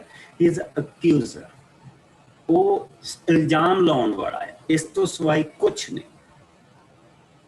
ਹਾਲੇ ਤੱਕ ਅਯੂਬ ਨੇ ਤਾਂ ਕੋਈ ਪਾਪ ਕੀਤਾ ਨਹੀਂਗਾ, ਕੋਈ ਐਸਾ ਪਾਪ ਨਹੀਂ ਕੀਤਾ ਜਿਸ ਦੀ ਉਹਨੂੰ ਸਜ਼ਾ ਮਿਲੇ, ਲੇਕਿਨ ਉਸਦੇ ਵਿੱਚੋਂ ਵੀ ਉਸਨੇ ਇੱਕ ਚੀਜ਼ ਲੱਭ ਲਈ ਹੈ। ਪਾਪ ਦੇ 2 ਚੀਜ਼ਾਂ ਹੁੰਦੀਆਂ ਜਿਸਲੇ ਪਾਪ ਅਸੀਂ ਕਰਦੇ ਹਾਂ ਨਾ, ਪਾਪ ਜਿਹੜਾ ਹੈਗਾ ਉਸਦੀ ਸਾਨੂੰ ਪੈਨਲਟੀ ਦੇਣੀ ਪੈਂਦੀ ਹੈ ਜੇ ਅਸੀਂ ਨਹੀਂ ਉਹਦੀ ਜਗ੍ਹਾ ਤੇ, ਕਿਉਂਕਿ ਪਾਪ ਇੱਕੋ ਹੀ ਚੀਜ਼ ਪੈਦਾ ਕਰਦਾ, ਮੌਤ। ਔਰ ਜਿਸ ਵੇਲੇ ਉਹ ਪੈਨਲਟੀ ਇੱਕ ਪ੍ਰਭੂ ਦੀ ਬਣਾਈ, ਪ੍ਰਭੂ ਨੇ ਆਪਣੀ ਕੁਦਰਤ ਦੇ ਵਿੱਚੋਂ ਇੱਕ ਚੀਜ਼ ਚੁਣੀ ਆ ਔਰ ਉਸਦੇ ਉੱਤੇ ਸਾਡਾ ਭਾਰ ਲੱਦਿਆ, ਸਾਡਾ ਪਾਪ ਲੱਦਿਆ ਔਰ ਉਸਦੀ ਕੀਮਤ ਦੇ ਦਿੱਤੀ। ਪਾਪ ਦੀ ਕੀਮਤ ਦੇ ਹੋ ਗਈ, ਲੇਕਿਨ ਅਕਿਊਜ਼ਰ ਨੇ ਸਾਨੂੰ ਛੱਡਣਾ ਨਹੀਂ, ਇਲਜ਼ਾਮ ਲਾਉਣ ਵਾਲੇ ਨੇ ਸਾਨੂੰ ਛੱਡਣਾ ਨਹੀਂ। ਸੋ ਪ੍ਰਭੂ ਨੇ ਇਸ ਦੇ ਲਈ ਵੀ ਇੱਕ ਪ੍ਰੋਵੀਜ਼ਨ ਬਣਾਇਆ, ਔਰ ਪ੍ਰੋਵੀਜ਼ਨ ਇਹ ਸੀ ਕਿ ਉਹ ਇੱਕ ਬੱਕਰੇ ਨੂੰ ਲੈ ਕੇ, ਬੱਕਰਾ ਉਹ ਅਜ਼ਾਜ਼ੈਲ ਸ਼ੈਤਾਨ ਨੂੰ ਚੜਾਇਆ ਨਹੀਂ ਸੀ ਜਾਂਦਾ, ਉਹ ਛੱਡ ਦਿੱਤਾ ਜਾਂਦਾ ਸੀ। ਔਰ ਕਹਿਣ ਦਾ ਕੀ ਮਤਲਬ ਕਿ ਇੱਕ ਆਜ਼ਾਦੀ ਆ, ਉਹ ਬੱਕਰਾ ਆਜ਼ਾਦੀ ਦੀ ਨਿਸ਼ਾਨੀ ਹੁੰਦੀ ਸੀ, ਉਸ ਨੂੰ ਗਿਲਟ ਆਫਰਿੰਗ ਕਿਹਾ ਜਾਂਦਾ ਸੀ ਕਿ ਇਲਜ਼ਾਮ ਦੀ ਜਿਹੜੀ ਆਫਰਿੰਗ ਦਿੱਤੀ ਹੈਗੀ ਆ, ਜਿਹੜਾ ਦਿੱਤੀ ਆ, ਔਰ ਉਸ ਨੂੰ ਕਿਉਂਕਿ ਜਿਸ ਬੱਕਰੇ ਨੇ ਜਾਨ ਦਿੱਤੀ ਆ ਆਪਣੀ, ਉਹ ਉਸਦੇ ਨਾਲ ਮੁੱਲ ਦੇ ਦਿੱਤਾ ਗਿਆ। ਔਰ ਜਿਹੜਾ ਖੁੱਲਾ ਜਾ ਰਿਹਾ ਉਹ ਇਹ ਹੈ ਕਿ ਇਹਦੀ ਆਜ਼ਾਦੀ ਹੋ ਚੁੱਕੀ ਹੈ ਔਰ ਉਸ ਨੂੰ ਉਜਾੜ ਦੇ ਵਿੱਚ ਤਾਂ ਛੱਡਿਆ ਜਾਂਦਾ ਸੀ ਤੇ ਉੱਥੇ ਉਹ ਜਿਸਲੇ ਉਜਾੜ ਦੇ ਵਿੱਚ ਕਿਸੇ ਜਾਨਵਰ ਦੇ ਕਰਕੇ ਜਾਂ ਕਿਸੇ ਹੋਰ ਚੀਜ਼ ਦੇ ਕਰਕੇ ਉਹ ਮਾਰਿਆ ਜਾਂਦਾ ਸੀ, ਤਾਂ ਫਿਰ ਜਿਹੜੇ ਲੋਕ ਸੀ ਉਹ ਸਾਲ ਬਾਅਦ ਜਾਂਦੇ ਹੁੰਦੇ ਸੀ ਔਰ ਕੋਸ਼ਿਸ਼ ਕਰਦੇ ਸੀ ਉਸ ਨੂੰ ਲੱਭਣ ਦੇ ਲਈ। ਔਰ ਜਿਸ ਵੇਲੇ ਜਿਹੜੀ ਧੁੱਪ ਪੈਂਦੀ ਸੀ, ਕਿਉਂਕਿ ਉਜਾੜ ਸੀਗਾ, ਧੁੱਪ ਸਿੱਧੀ ਪੈਂਦੀ ਸੀ, ਤਾਂ ਉਹ ਜਿਹੜਾ ਉਹਨਾਂ ਨੇ ਲਾਲ ਧਾਗਾ ਘੁੱਟ ਕੇ ਉਹਦੇ ਸਿੰਗਾਂ ਨੂੰ ਬੰਨਿਆ ਹੁੰਦਾ ਸੀ, ਉਹ ਧੁੱਪ ਦੇ ਨਾਲ ਸਫੇਦ ਹੋ ਜਾਂਦਾ ਸੀ। ਤਾਂ ਫਿਰ ਉਹ ਉਸ ਸਿਰ ਨੂੰ ਚੁੱਕ ਕੇ ਵਾਪਸ ਲੈ ਆਉਂਦੇ ਹੁੰਦੇ ਸੀ ਕਿ ਪ੍ਰਭੂ ਨੇ ਸਾਡੇ ਤੇ ਦੋ ਚੀਜ਼ਾਂ, ਸਾਡੇ ਪਾਪ ਦੀ ਕੀਮਤ ਨੂੰ ਵੀ ਸਵੀਕਾਰ ਕਰ ਲਿਆ, ਔਰ ਜਿਹੜਾ ਸਾਡਾ ਪਾਪ ਜਿਹੜਾ ਲਹੂ ਦੀ ਤਰ੍ਹਾਂ ਲਾਲ ਸੀ, ਉਸਨੇ ਉਸ ਨੂੰ ਵੀ ਧੋ ਕੇ ਸਾਫ਼ ਕਰ ਦਿੱਤਾ। That's what is going on. ਸੋ ਹੁਣ ਜਿਸ ਲਈ ਅਸੀਂ ਇਸ ਤੋਂ ਅੱਗੇ ਜਾਂਦੇ ਹਾਂ, ਤਾਂ ਅਸੀਂ ਕੱਲ ਨੂੰ ਅਸੀਂ ਇਹ ਦੇਖਾਂਗੇ ਕਿ ਸੈਲੀਬ੍ਰੇਸ਼ਨ ਉਹ ਕਿੱਦਾਂ ਕਰਦੇ ਪਾਈ ਕਿ ਸਾਡੇ ਪਾਪ ਮਾਫ ਹੋ ਗਏ। ਇਸ ਦੀ ਇੱਕ ਸੈਲੀਬ੍ਰੇਸ਼ਨ ਵੀ ਹੋਣੀ, ਤਿਉਹਾਰ ਦੀ ਤਰ੍ਹਾਂ ਇਸ ਨੂੰ ਮਨਾਇਆ ਜਾਣਾ। ਔਰ ਦੇਖਾਂਗੇ ਕਿ ਜਿਹੜੇ ਦੂਸਰੀਆਂ ਉਸ ਇਲਾਕੇ ਦੇ ਲੋਕ ਸੀ ਜਿਹੜੇ ਬੁੱਤਾਂ ਦੇ ਪਿੱਛੇ ਚੱਲਦੇ ਸੀ, ਤਾਂ ਉਹ ਸੈਲੀਬ੍ਰੇਸ਼ਨ ਕਿੱਦਾਂ ਕਰਦੇ ਸੀ ਤੇ ਪ੍ਰਭੂ ਦੇ ਲੋਕ ਕਿੱਦਾਂ ਸੈਲੀਬ੍ਰੇਸ਼ਨ ਕਰਦੇ ਸੀ। ਔਰ ਇਹ ਸਾਰੀਆਂ ਚੀਜ਼ਾਂ ਸਾਡੇ ਪ੍ਰਭੂ ਦੇ ਵਿੱਚ, ਪ੍ਰਭੂ ਯਿਸੂ ਦੇ ਵਿੱਚ ਕਿਸ ਤਰ੍ਹਾਂ ਪੂਰੀਆਂ, ਇਹਨਾਂ ਸਾਰੀਆਂ ਚੀਜ਼ਾਂ ਨੂੰ ਅਸੀਂ ਦੇਖਾਂਗੇ ਕਿ ਕਿਸ ਤਰ੍ਹਾਂ ਸਾਡਾ ਪ੍ਰਭੂ ਯਿਸੂ ਮਸੀਹ ਸਾਡੇ ਪਾਪਾਂ ਦੀ ਕੀਮਤ ਸੀ, ਯਾਨੀ ਕਿ ਉਸਨੇ ਜਿਹੜੀ ਪੈਨਲਟੀ ਆਫ ਸਿਨ, ਜਿਹੜੀ ਪਾਪ ਦੀ ਕੀਮਤ ਉਹ ਵੀ ਦਿੱਤੀ, ਪਰ ਉਸਨੇ ਗਿਲਟ ਆਫਰਿੰਗ ਜਿਹੜੀ ਸੀਗੀ ਕਿ ਜਿਹੜਾ ਸਾਡੇ ਉੱਤੇ ਅਕਿਊਜ਼ਰ ਜਿਹੜਾ ਉਂਗਲੀ ਚੁੱਕਦਾ ਸੀਗਾ, ਉਸਨੇ ਉਹ ਵੀ ਯਾਨੀ ਕਿ ਗਿਲਟ ਆਫਰਿੰਗ ਵੀ ਦਿੱਤੀ, ਔਰ ਉਸਨੇ ਸਿਨ ਆਫਰਿੰਗ ਵੀ ਦਿੱਤੀ, ਪੈਨਲਟੀ ਵੀ ਦਿੱਤੀ, ਔਰ ਉਸਨੇ ਸਾਡਾ ਜਿਹੜਾ ਇਲਜ਼ਾਮ ਦਾ ਜਿਹੜਾ ਉਂਗਲੀ ਚੁੱਕਦਾ ਸੀ, ਉਹਦੀ ਉਂਗਲੀ ਵੀ ਉਸਨੇ ਭੰਨੀ। Let us ਪ੍ਰੇ। ਆਓ ਪਿਆਰੇ ਪ੍ਰਭੂ, ਤੇਰੇ ਵਿੱਚ ਕਿੱਦਾਂ ਦੀਆਂ ਚੀਜ਼ਾਂ ਸਾਡੇ ਕੋਲ ਪ੍ਰਾਪਤ ਹਨ। ਖੁਦਾਵੰਦ, ਇਹਨਾਂ ਚੀਜ਼ਾਂ ਨੂੰ ਸਾਡਾ ਮਨ ਚਿੱਤ ਆਨੰਦ ਦੇ ਨਾਲ ਪ੍ਰਭੂ ਜੀ ਤੂੰ ਭਰ ਦੇ। ਤੇਰਾ ਇਹ ਵਚਨ ਕਿੰਨਾ ਨਿਰਾਲਾ ਆ ਖੁਦਾਵੰਦ, ਜੋ ਦਇਆ ਦੇ ਨਾਲ ਭਰਿਆ ਪਿਆ, ਤੇਰੀ ਕਿਰਪਾ ਦੇ ਨਾਲ ਭਰਿਆ ਪਿਆ, ਤੇਰੇ ਰਹਿਮ ਦੇ ਨਾਲ ਭਰਿਆ ਪਿਆ। ਇਹਨਾਂ ਬਲੀਆਂ ਦੇ ਵਿੱਚੋਂ ਪ੍ਰਭੂ ਜੀ ਅਸੀਂ ਸਿੱਖਦੇ ਪਏ ਕਿ ਤੇਰੀ ਇੱਕ ਬਲੀ ਦੇ ਵਿੱਚ ਕਿੰਨਾ ਕੁਛ ਸਾਨੂੰ ਪ੍ਰਾਪਤ ਹੋਇਆ, ਉਹ ਸਲੀਬ ਦੇ ਵਿੱਚ ਕਿੰਨਾ ਕੁਛ ਛੁਪਿਆ ਆ। ਔਰ ਪ੍ਰਭੂ ਜੀ, ਜਿਸ ਵੇਲੇ ਅਸੀਂ ਕੋੜ ਦੀਆਂ ਬਲੀਆਂ ਦੇਖਾਂਗੇ, ਉਹ ਸਾਰੀਆਂ ਬਲੀਆਂ ਦੇਖਾਂਗੇ ਖੁਦਾਵੰਦ, ਉੱਥੋਂ ਸਾਨੂੰ ਪਤਾ ਲੱਗੂ ਕਿ ਕਿਸ ਤਰ੍ਹਾਂ ਸਾਰਾ ਕੁਛ ਮਸੀਹ ਦੇ ਵਿੱਚ, ਉਹ ਸਵੀਕ੍ਰਿਤੀ ਜਿਹੜੀ ਸਾਨੂੰ ਮਿਲੀ, ਮਸੀਹ ਦੇ ਵਿੱਚ ਮਿਲੀ ਹੈ। ਤੇਰਾ ਅਸੀਂ ਸ਼ੁਕਰ ਕਰਦੇ ਪਿਆਰੇ ਪ੍ਰਭੂ। ਮੈਂ ਇੱਕ ਵਾਰ ਫਿਰ ਆਪਣੇ ਭਰਾ ਜਗਤਾਰ ਦੇ ਖਾਨਦਾਨ ਨੂੰ, ਆਪਣੀ ਭੈਣ ਨੀਤੂ ਨੂੰ ਤੇਰੇ ਪਵਿੱਤਰ ਹੱਥਾਂ ਦੀ ਛਾਂ ਦੇ ਥੱਲੇ ਲੈ ਕੇ ਆਉਣਾ। ਬੱਚਿਆਂ ਦੇ ਨਾਲ ਪ੍ਰਭੂ ਜੀ ਤੂੰ ਬਣਿਆ ਰਿਹਾ, ਮਾਨਵ ਦੇ ਨਾਲ ਖਾਸ ਕਰਕੇ ਤੇਰੀ ਹਜ਼ੂਰੀ ਬਣੀ ਰਹੇ ਖੁਦਾਵੰਦ। ਰਸਤਿਆਂ ਨੂੰ ਮੋੜਨ ਵਾਲਾ ਪ੍ਰਭੂ ਸਿਰਫ ਤੂੰ ਆ ਖੁਦਾਵੰਦ, ਹੋਰ ਕੋਈ ਨਹੀਂ ਸਾਡੇ ਰਸਤਿਆਂ ਨੂੰ ਚੇਂਜ ਕਰ ਸਕਦਾ। ਪਿਆਰੇ ਪ੍ਰਭੂ, ਤੇਰੀ ਕਿਰਪਾ ਬਣੀ ਔਰ ਸਾਨੂੰ ਪ੍ਰਭੂ ਜੀ ਆਪਣੀ ਪਵਿੱਤਰਤਾ ਦੀ ਮਾਨਤਾ ਕਰਨੀ ਸਿਖਾ, ਆਪਣੀ ਹਜ਼ੂਰੀ ਦੀ ਕਦਰ ਕਰਨੀ ਸਿਖਾ, ਆਪਣੇ ਪਿਆਰ ਦੀ ਕਦਰ ਕਰਨੀ ਸਿਖਾ। ਹੁਣ ਤੋਂ ਲੈ ਕੇ ਜਦ ਤੱਕ ਅਸੀਂ ਦੁਬਾਰਾ ਮਿਲੀਏ, ਪਿਆਰੇ ਪ੍ਰਭੂ, ਤੇਰਾ ਹੱਥ ਸਾਡੇ ਸਭ ਦੇ ਨਾਲ ਬਣਿਆ ਹੈ, ਤੇਰੀ ਪਵਿੱਤਰਤਾ ਸਾਡੇ ਸਭ ਦੇ ਨਾਲ ਬਣੀ ਹੈ, ਤੇਰੀ ਰਾਖੀ ਸਾਡੇ ਸਭ ਦੇ ਨਾਲ ਬਣੀ, ਤੇਰਾ ਆਰਾਮ, ਤੇਰਾ ਪਿਆਰ ਪ੍ਰਭੂ ਜੀ ਅਸੀਂ ਤੇਰੇ ਬੁਰੇ ਔਰ ਬੁਰਾਈ ਤੋਂ ਸਾਨੂੰ ਬਚਾ ਕੇ ਰੱਖਣਾ, ਆਪਣੀ ਹਜ਼ੂਰੀ ਦੇ ਵਿੱਚ ਤੂੰ ਸਾਨੂੰ ਬਣਾ ਕੇ ਰੱਖਣਾ। ਮਸੀਹ ਯਸੂ ਦੇ ਮਿੱਠੇ ਔਰ ਪਿਆਰੇ ਨਾਮ ਦੇ ਵਿੱਚ ਸਭ ਕੁਝ ਮੰਗਦੇ ਹਾਂ ਸਾਰੇ ਭੈਣ। ਬਲੈਸ ਯੂ ਪ੍ਰਭੂ, ਤੁਹਾਨੂੰ ਬਰਕਤ ਦੇ ਔਰ ਤੁਹਾਡੇ ਸਾਰਿਆਂ ਦੇ ਨਾਲ ਬਣਿਆ ਰਹੇ। ਔਰ ਆਪਾਂ ਕੱਲ ਨੂੰ ਹੁਣ ਇਹਨਾਂ ਚੈਪਟਰਾਂ ਨੂੰ ਅੱਗੇ ਵਧਾ ਕੇ ਦੇਖਾਂਗੇ।